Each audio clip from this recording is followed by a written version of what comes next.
StrayAllDay.com. You're now tuned into the show where you learn the discipline to show up day after day to do the work, the confidence to put yourself out there boldly and authentically, and the mental toughness to continue showing up, doing the work, putting yourself out there, even when the success you've expected to achieve has yet to be achieved. And on top of all this, you get a huge dose of personal initiative. Personal initiative, Dre, what's that?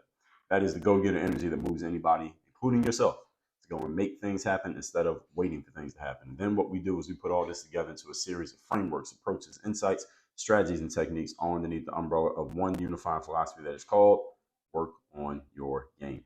My name is Dre Baldwin, also known as Dre All Day, and welcome to the show. And today's topic is what I would do if all social media disappeared.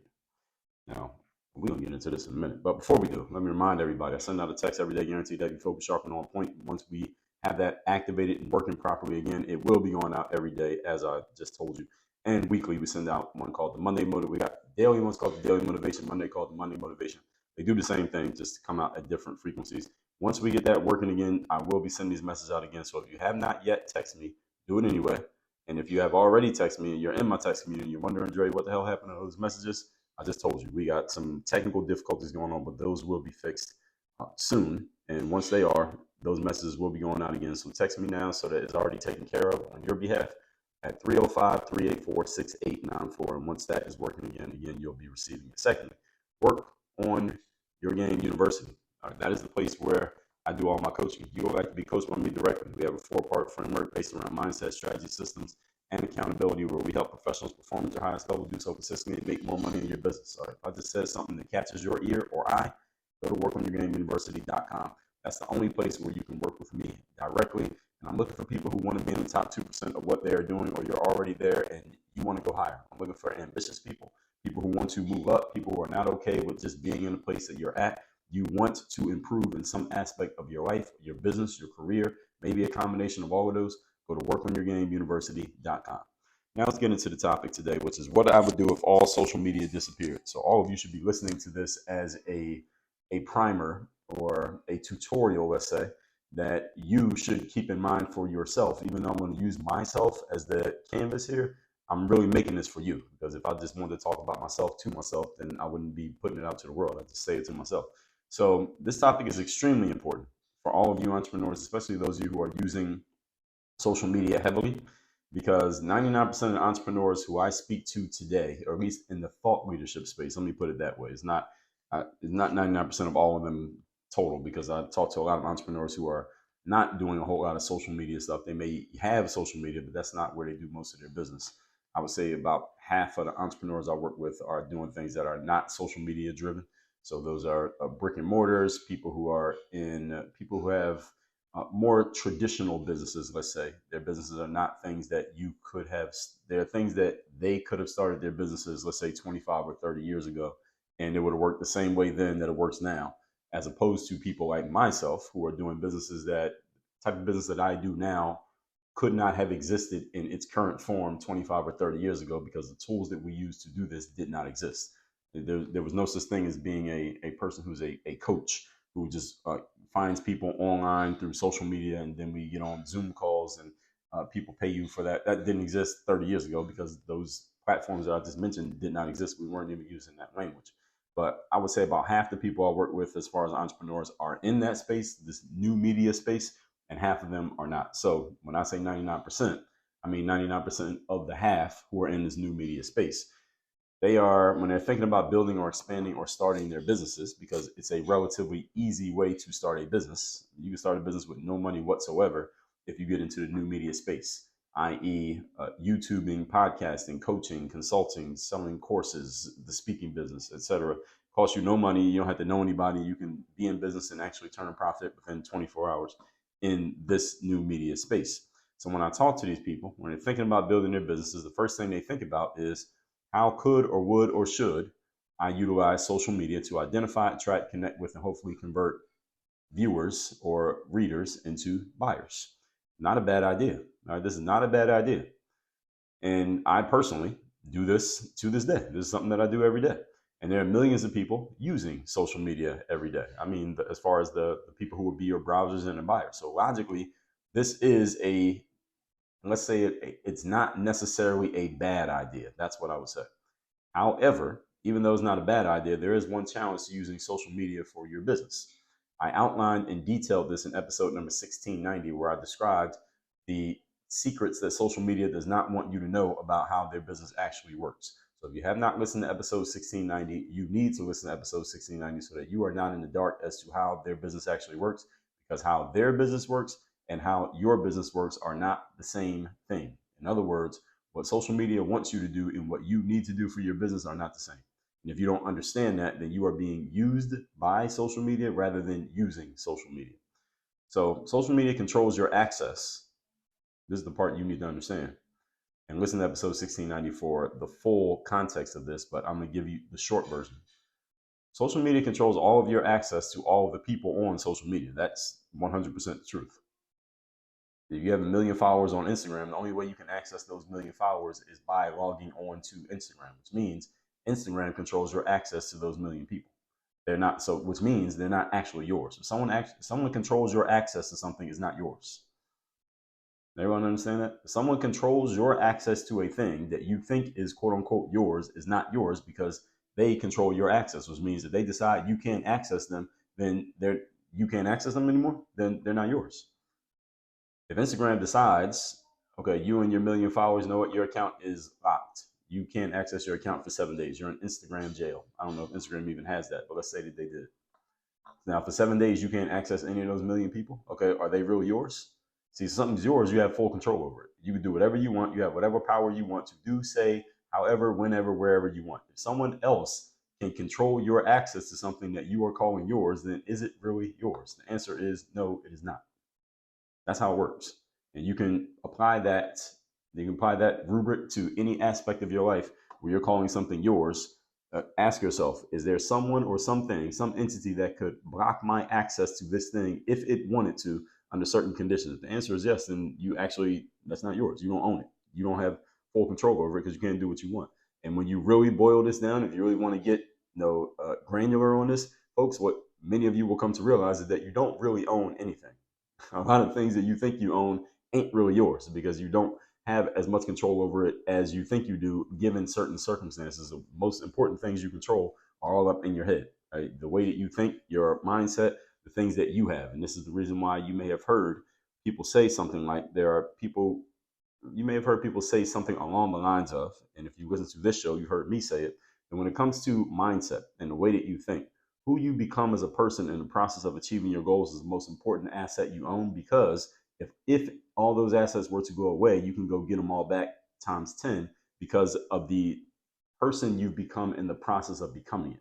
That's why that's so important. This is how someone can be a millionaire, go completely broke, be bankrupt, be millions of dollars in debt, and then come back and be 10 times richer than they were before, because the person that they became in the process is the most important asset that they own. It's not the money itself or the cars or the houses or whatever it is, whatever material possessions that impress people. It's who you become, because who you become can't be taken away from you. The things that you have can be taken away. Somebody can steal your car. Your house can burn down. Somebody can steal your money.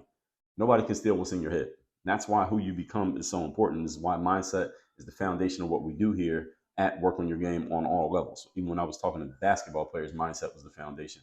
And these days, working with professionals, mindset is still the foundation. So as we continue here, we're still in the introduction here.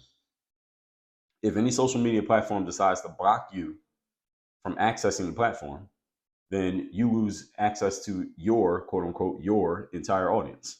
At which point you no longer have a business if your entire business is based on accessing that audience. Your whole business is based on accessing the people on Facebook, and Facebook blocks you, then you have no business because you can't access your customers or your would-be customers. This, I presume, will be a problem for you if all your business is based on utilizing social media. So here's what I'm going to do for you today. Now that I've opened that wound and explained to you how you are in a precarious position when all your business is based on social media, I'm going to explain to you what I would do if all social media just disappeared, or if they kicked me off. Let's just say they just kicked Dre, you can't use social media anymore. And I want you to listen to this as if that happened to you, as if you got kicked off every social media platform, or they all just got wiped off the face of the earth. All right, remember when COVID happened and all of a sudden we couldn't go outside and we couldn't go to the movies and we weren't supposed to be near another human, and nobody went to a restaurant, and you couldn't go to school, and we were supposed to stay 6 feet apart from each other, like that was going to do something. Remember that? And all of a sudden, life as we knew it was completely interrupted. Imagine if a COVID-like situation happens to the internet and you can't use social media for a year and a half or however long you see COVID as having lasted. Some of you still think it's going on. Different conversation for a different day. But imagine that happened to the internet. Imagine that happened to the internet and for 30 days or 60 days or 6 months or a year or 2 years, social media just was inaccessible. Nobody could get on it. Nobody could use it. Nobody could do anything. What would you do? Those of you who own businesses, what would you do? Today, I'm going to tell you what I would do, how I would maintain and sustain my business despite the fact that I have no access to social media and thus no access to all, quote unquote, my followers on these platforms. Point number one. Topic, once again, is what I would do if all social media disappeared. Number one, I would still have a business. That's the first point. I would still have a business. This is just as much a mentality as it is an activity. I would still have a business. This is the most important thing. The reason I would still have a business is because my business is not 100% dependent on social media. And again, I told you all, read between the lines here. You need to look at yourself. Look at me and see yourself in what I'm saying here. You need to put yourself in this position. Your business should not ever, ever, ever be 100% dependent on social media because they can take the rug out from underneath you and they have just took your entire business out from underneath you. And that probably will lead to a problem, wouldn't it? Okay. Now, while some percentage of my business does utilize social media, okay, I do use social media. I probably publish and utilize, as far as a producer, I probably utilize social media more than anyone listening to this episode right now. So right now in Work on Your Game Incorporated, we publish to social media platforms. We take little clips from these episodes and from other videos that I've done, and then status updates, and we post clips of articles with pictures and things like that. If we added up all the platforms and all the posts that we do every day, I'm probably posting on social media, all platforms combined, probably 50 times per day. Yes, 50 times per day, I'm publishing something to a social media platform. So I'm not knocking the use of social media in and of itself. However, putting your whole business on social media, I am knocking that. Everybody clear on that? Anybody unclear on that? Okay. So while some percentage of my business does use social media, it's not all of my business, nor does social media control my access to my audience, specifically the people who have and would and could at some point give me money, i.e. buy something from me. You should not ever let all of your access to your customers, clients, and prospects be through social media. Because again, what somebody hacks your account, what somebody steals your phone and just hacks all your accounts and changes all your passwords, what you gonna do? Now you can't access your customers, how you gonna make money? How you gonna buy another phone? You ain't got no money.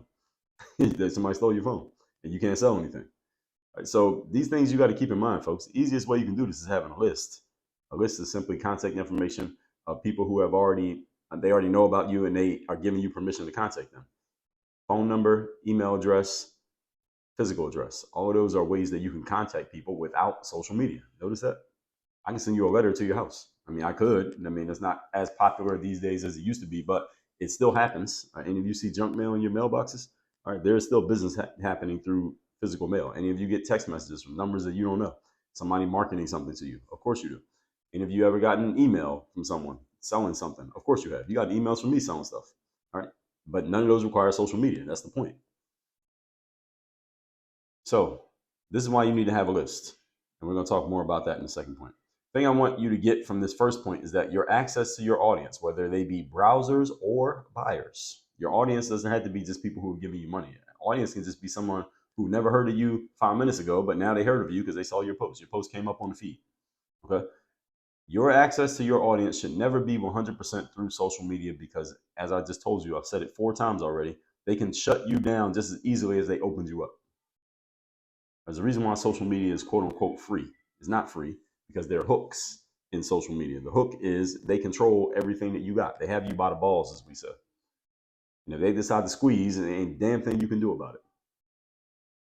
If you use social media to consummate sales transactions, like you're actually making the transaction on social media, meaning, and platforms are opening this up now. I think Instagram has it already where you can have, let's say you sell clothes and people can buy a t-shirt from you straight through Instagram. They make their payment through Instagram. Instagram's payment processors captures the money and then they send it to you after they take their cut.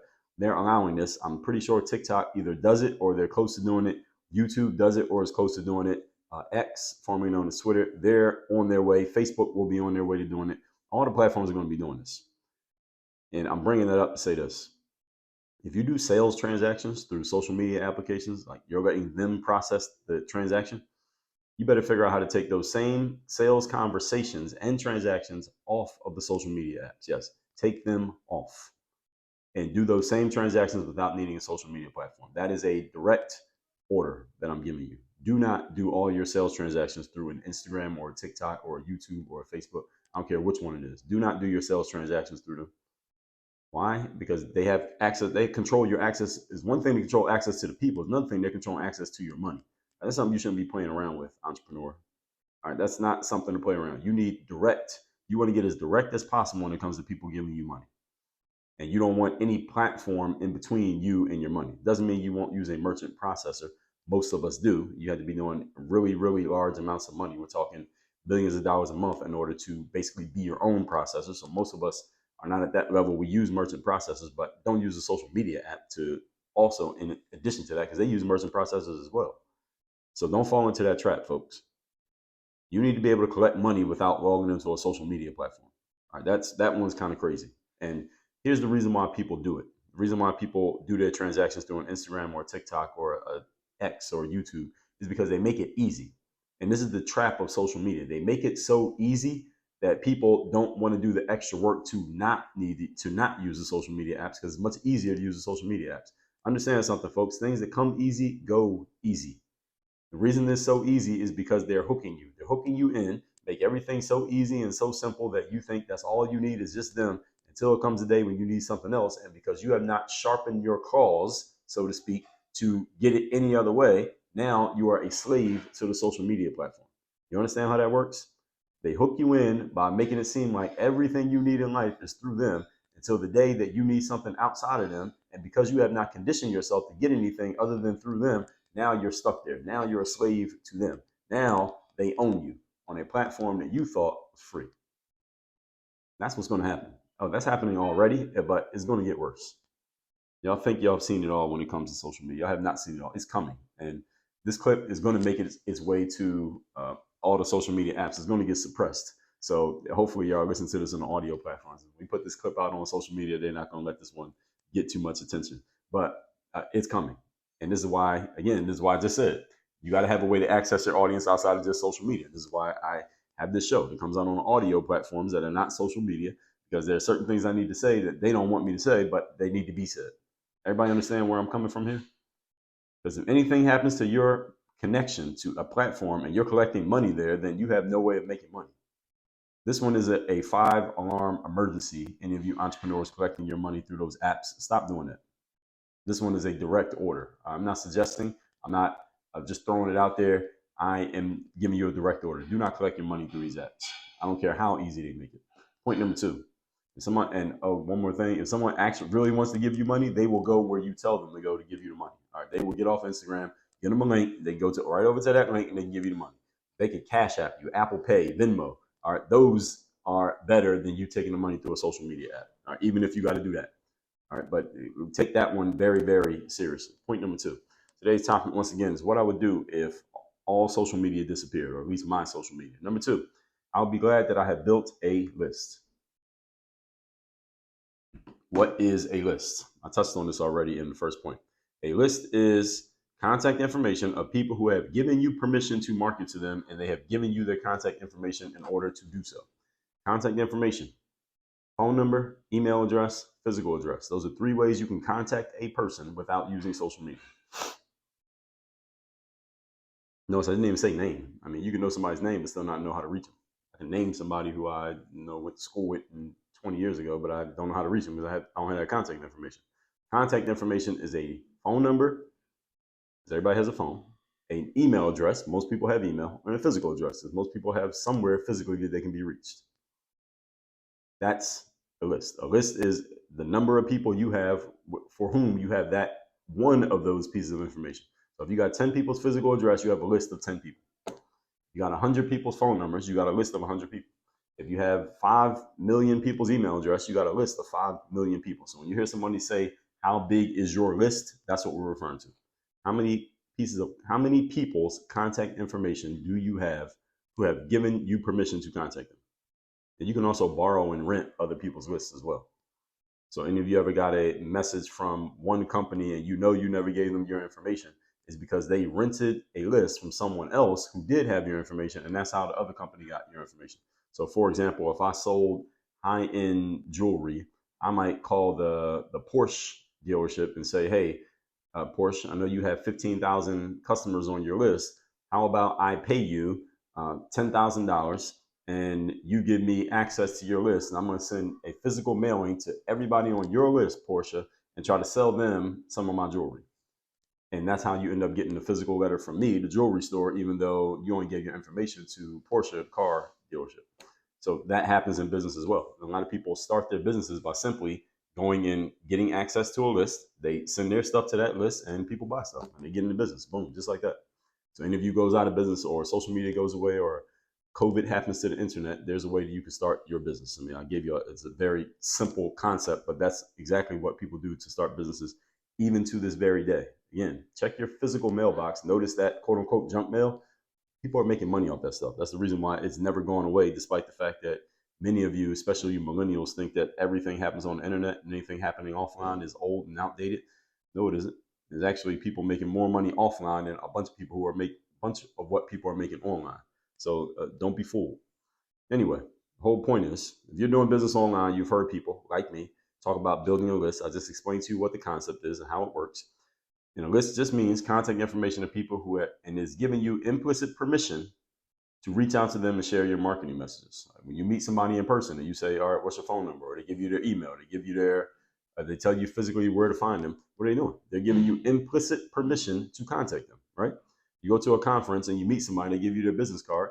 And the business card tells you where their office is, it gives you their phone number, it gives you their email address. What are they giving you? Implicit permission to contact them. That's why somebody gives you their card. Call me, email me, let's meet for lunch. Why? Because they want to be contacted. That is what a list is.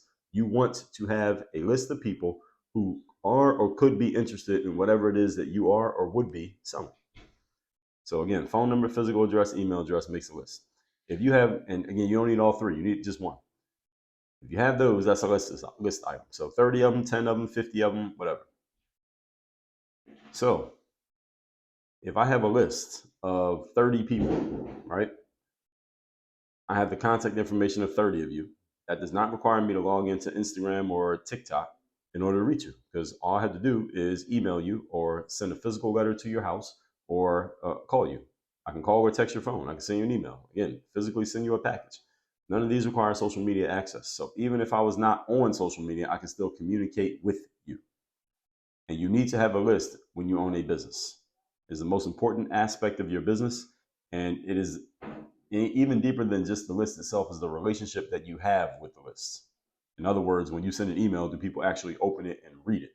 Because again, you may have a list that is cold. A cold list means you have a bunch of people's contact info, but it's been so long since you contacted them that they forgot that they even knew who you were, let alone that they gave you their information, and they may be unfamiliar with you when you send a message, so they might unsubscribe, they may not open it, they may mark you as spam because they forgot who you were. So keeping your list warm, as we call it, is important as well. Meaning you have to continue to contact the people who are on your list so they don't forget about you. Any of you who's on my email list, you know you're on my email list because you get emails from me. How often do you get emails from me? And the point being, that list is never going cold because there's always emails coming out. I write a lot, and almost every day you get an email from me. Why? Because that's how often I'm putting that material out there. So even when I told you about the text message, how often did I say? Daily motivation. And I'm not telling you have to be daily in the things that you do, but you need to be consistent enough that people don't forget that you exist. So the list is the most important aspect of your business. And again, it's the relationship you have with them so they know who you are. Again, these are people who have already given you money or who could potentially give you money, and you have their attention, because they can't give you money if you don't have their attention. And while we're on this topic, let me address something else that I've heard people say. I've heard some people say that your list also includes all of your followers combined on every social media platform. I've heard some people say this. I haven't heard it as much lately, but I've heard people say it. I think people still believe this.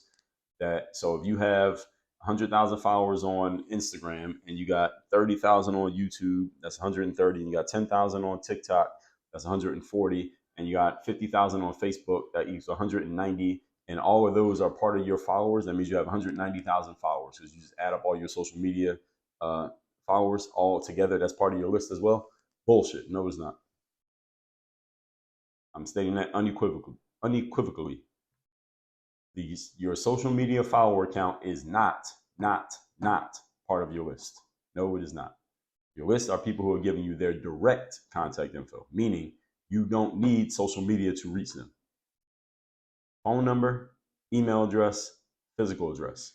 If you need to log on to Facebook or TikTok or YouTube or Instagram in order to contact a person, they are not on your list. Some of you, I can contact you through social media because you follow me on social media, but I also have your direct contact information. I have your phone number, I have your email address, I have your physical address. Maybe I have all three. That's the list. I don't care how many followers I got on Facebook.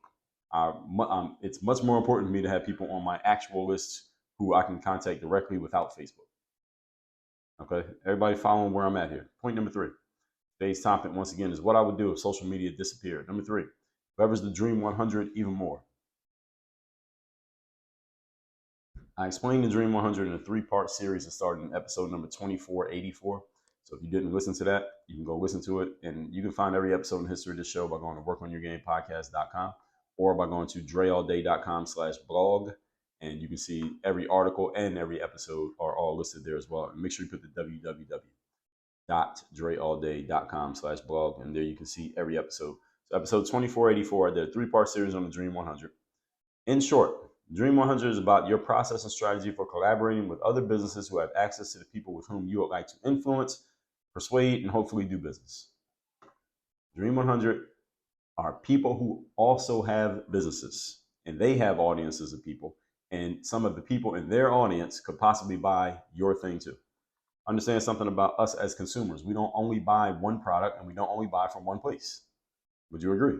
Right. So if I have people who are interested in, let's say, mindset, then you may have people who are, let's say, what's a good example that I can give you here? So let's say I just told you that about half of the people who I work with and as Work on Your Game University members are people whose businesses are not this new media stuff. These are people who have brick and mortar businesses, people in finance, people who are doing things that are not necessarily all internet based. They may do their work on the internet, but they're not getting all their people from the internet. They don't get all their clients based on posting on Instagram, things like that.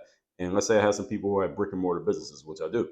Someone who owns let's say they have a brick and mortar enhancement company. Or let's say there's somebody who did that. We go into brick and mortar businesses and we change the style of the store. We make it look better and we help them attract more foot traffic to their businesses. Now, do I personally specialize in that? No. So they could come to me and say, Dre, I know you have some clients who have brick and mortar businesses. How about we do a collaboration where I get to market my stuff? This is the brick and mortar consultant talking to me. I market my stuff to your members, and anybody who buys from me, I'll give you half of the money of whatever they pay me. And I'll say, okay, sure. And they do it and they make a couple sales and I get half the money. Let's say they make $50,000 in sales. Half of that money goes to me because I'm the one who exposed my audience to it. They otherwise would not have had access to those people without going through me. So I get paid $25,000. That person gets $25,000. And now they have new customers on their list and they can sell them more stuff in the future. And everybody wins because the clients who I exposed them to are happy because they needed it anyway. And I was not the person who was going to provide that. And understand, as consumers, we buy from more than one place. Just because you bought from one store doesn't mean you're not going to buy more stuff from another store. So this is why in business, folks, you want to collaborate and work with other business owners and other people who are doing things similar to you, because this is where opportunities come from. But you have to be out there and active and outside, as I said. I did a whole episode on this whole concept of being outside. Many of you entrepreneurs spend way too much time in house. And when I say outside, I mean in a metaphorical sense, but it also can be meant literally. Episode 2259, how to be outside, to be seen, heard, and known in your business. You have to be outside. You have to be where people can find you. Episode 854, luck strategy, be outside often. Any of you who's ever gone to and also talked about episode 2693, how to be outside strategically. When I go to conferences, one of the things that I do, any of you ever go to a conference and I'm there, I will be very easy to find because I make myself easy to find. I am purposely conspicuous. When I say conspicuous purposely, I don't mean I wear like loud clothing that makes people notice me just when I walk by. What I mean is I always position myself where I know a lot of people are going to be, where people gather, and I make eye contact with people. I say hello to people. I shake hands with people. I smile at people, and I meet new people when I go to events. One of the reasons that I go is to meet people. Most of the time when I go to events is not to listen to the speakers. It's not that the speakers are not good, but I don't really go there to listen to the speakers because most of the time I've heard what they had to say. Now, it doesn't mean you should do the same thing. If you haven't been to a lot of the events, you should listen to the speakers. When I first was going to events, I was listening intently to the speakers and taking copious notes. These days, I've been to enough events that I don't do that as much. I still listen, but really, I go to events to meet people. And when I go to conferences, I go wherever I know all the people are going to be. For example, standing in a lobby or near the bar after the event. And I hang in those places and I just talk to people. What's the point? The point is I'm outside. The goal is to be outside so I can be seen, I can make new connections, and I can be known by people who otherwise would not have known me. And it's a good way to do it at an event because we're all there for the same reason. And I actually do this kind of in my daily life as well. I'm often literally outside. I literally go outside every single day. I take walks. I'm around the neighborhood, and people get familiar with me because they see me so often. They get comfortable enough that they will speak to me. They'll talk to me. They'll ask me questions, find out who I am, etc. They get interested. And what? Guess what? They might end up on my list. As a matter of fact, just this morning, I was in a boxing gym and I was working with my trainer. And there's this woman in there who she's always in the gym. I see her often, but I've never spoken to her. And me and my trainer were in between doing something, and she came over between us and started talking to me and started asking me questions like, "Are you a professional boxer? I see you in here all the time. Like, maybe you should try to do no amateur boxing." And she was suggesting and all these things. She was just asking me these questions. And the reason that she was comfortable doing that is because she's seen me so often in the gym that she eventually got comfortable. I've been going to the gym for a year, 2 years, damn near, and this is the first time she said something to me. That's the point of being outside consistently, being outside strategically. That eventually people get comfortable with you. It doesn't mean somebody has to see you every day for 2 years before they say something. But the whole point being, you need to be outside so you can possibly get found. All right. How many of you like it when new business opportunities just come find you and you didn't have to go hunt for them? All of you like that, right? Okay. Well, guess what? How you do that? You got to be findable. You got to be where people can find you. Okay, so the Dream 100 is one of those ways to do this. And the Dream 100 is when you're actually finding them. So you actually are going to people and saying, "Hey, Mr. Business Owner, I got this, you got that, we can help each other, let's do it." And then you do a business deal, you find a way that you can collaborate with that other person. So I'll give you another example. If I'm selling a basketball mindset program, let's say I went and created a basketball mindset program. As a matter of fact, I have a few of them already. I might reach out to someone who's an active basketball skills trainer and tell them, "Look, let's collaborate. You teach players how to dribble and shoot. I teach players the mindset, the discipline, and the mental toughness and the confidence.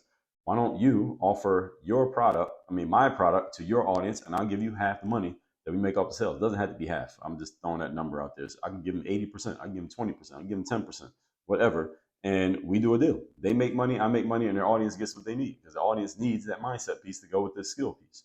So everybody wins. He gets a cut of the money, so he wins. I get new customers, I win. They get what they need, they win. That's a win, win, win. This is how the Dream 100 works.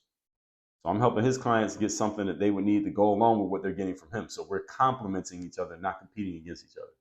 That's the Dream 100. So the title Dream 100, by the way, just means you're looking for 100 people who have your dream customers in their audience. That's where the Dream 100 title comes from. Who are the 100 people who have your best dream customers already in their world? And Dream 100 doesn't have to be just 100 people. So if I was looking for people who wanted to be motivated and empowered and want to be the best version of themselves, I want those kind of people to be my customers. Guess who I would look for? Who already has those type of people in their audience? Who would be somebody who has those type of people? Motivated, empowered, want to be the best version of themselves. I'm probably going to go look for someone who's known as a motivator. So Tony Robbins might go on my Dream 100 because he's that type of person. All right, someone who's invested in Tony Robbins stuff, they invest in my stuff? Probably. So how can I get in front of Tony Robbins' audience? All right, that would be a good question to ask myself. And again, don't need social media to do it because his message conveys, and I know this because I'm just looking at his message. So I'm looking at what Tony's doing and what he's talking about. And I'm like, all right, the type of person who would be interested in that is probably this type of individual. Can I help that type of individual? Yes. Okay. Then how can I get in front of this guy and his audience? Everybody following this? So you need to have a Dream 100 list. All of you need to have a Dream 100 list if you're running a business. And our company right now, our Dream 100 list has, as of the day that I took these notes, over 1,400 people, but we're probably closer to 1,500 now. 14. So it's called Dream 100, but we actually have 1,400 people on our Dream 100 list. Those are people. I'm not talking about customers. Dream 100 are people who have customers. These are people, 1,400 people who have an audience of the type of people who I would want to sell our stuff to. That's our Dream 100. And the list is only ever expanding. The list just keeps getting bigger. Now, some of these people we've already done business with, and after we do business with someone in the Dream 100, you know what we do? We cycle back to them and say, let's do business again. That's what we do. We keep just do it over and over again. This is how business works. So again, don't be limited by that number 100. And you probably want to go like the size that I went. So listen to that 3-part series on the Dream 100 to get a full understanding of how it works and what to do with it. Point number 4. Today's topic, once again, is what I would do if social media disappeared. Number 4, I will go help the people who are now realizing that when all your business is on social media, they own you. That would be some of you listening to me right now. This is what I would do. This would be the next thing I would do business-wise. I would go find the people who are now in a state of shock because they realized that social media took their entire business away from them with the snap of a finger, and they were not prepared for it. I will help you out. That would be the next thing I would do for my business, because that's a big opportunity for me. And I think you can tell from the points that I've shared already here today that I completely understand why this will be an opportunity. I've just told you. The fact of the matter is, regardless of what I've said here in today's episode, there are some people who still won't listen to me until it's too late. They won't actually do anything that I'm saying here until a reality slaps you upside the head and now you have to do something. And there are people who don't even know that I exist and are not listening to me. They can't. They will need my help when it does become too late. See, some of them aren't listening to this episode, but they're still going to get slapped upside the head by reality, whether they hear me or not. They're going to get slapped. Reality is going to make them hear them. In other words, when social media turns off the faucet on some of you business owners, you will be in peril and you will need help. And I'll be one of the people who shows up to help you. That's what I'm going to do.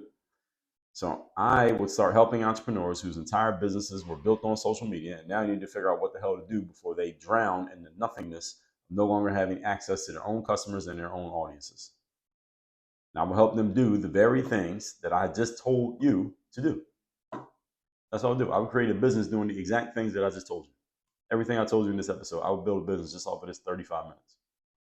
Now, if you happen to be one of those people and you would like to build your boat before the flood comes in, and I suggest that you do, you build your ark like Noah before the rain, go to workonyourgameuniversity.com and let's get started now so that you are not doing things at the last minute like average people. Let's recap today's class, which is what I would do if all social media disappeared. This is important because 99% of new media entrepreneurs are doing all their business on social media, putting yourself in a precarious position. Number one, I would still have a business. Now, this is a mindset, but there's a reason why I would still have a business, and the rest of the points are going to explain that why, and you better be in a position where you would still have a business. Number two, I'd be glad that I had built a list. A list is just contact information people are giving you with the implied consent that you are allowed to contact them and market to them with and about the things that you have for sale. Number three, leverage the Dream 100 even more. These are people who you can collaborate with who already have your dream audience gathered, and you want to connect with them so that you can get your stuff in front of their people and their stuff in front of your people, and everybody wins. Every customer wins, you win, and they win, because everybody's getting more of what they want, especially in the world that we live in today. We are consumers. We like to buy stuff, and we need people to sell us things so we can buy it. Number four, go help the people who are now realizing that when all your business is on social media, they own you. Basically, it'd be a business opportunity for me, for people who did not heed the points that I just shared here today. I would go help them out anyway, and I'll charge them for it. That's exactly what I would do. So with all that said, folks, make sure you text me, see in my community. My number is down below in the description, and workonyourgameuniversity.com. That is the place where I help entrepreneurs get themselves out of precarious positions like what I just described here. And I want you all to understand, this is not a hypothetical. This is not theoretical. This is coming. There is a day coming in business when you will not be able to access, quote unquote, your social media followers, even as much as you are today. They're already suppressing how much you access your own followers. It's going to get worse, and they're going to start charging you a toll just to use it, period. And you think it's going to be free forever? Nah, probably not. Probably not. Not when you're running a business. Now, if you're just using it for fun, that's one thing. But running a business, no.